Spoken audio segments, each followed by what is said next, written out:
Oh, let's show you these dinner plates made by Royal Imperial during the 1960s in absolutely gorgeous design. Pink rose blossoms. Let's just get one to show you over the detail.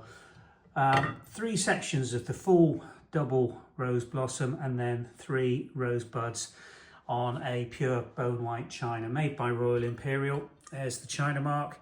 Hasn't got either a name or a number relating to the actual design, but the pattern we know was used by Duchess, and Imperial or Royal Imperial was a sub-brand coming out of the Albion Road factory operated by Duchess.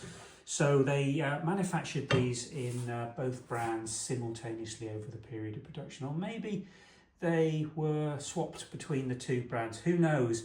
There's no records to actually identify that, but we do know that this pattern exists with both factory stamps on it. These dinner plates are in absolutely superb condition, hardly a mark on them.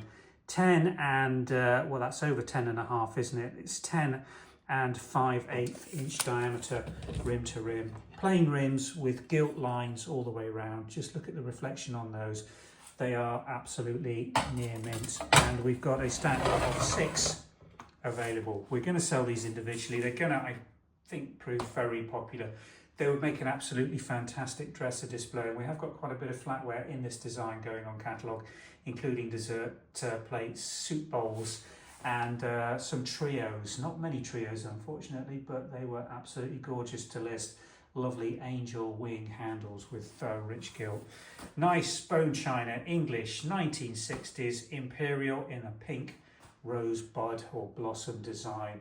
Absolutely gorgeous examples of mid-century English floral bone china. Link in the description below will take you through to the Vintage and Antiques website, where you can find out further details, pricing and availability on these plates. Thanks for watching.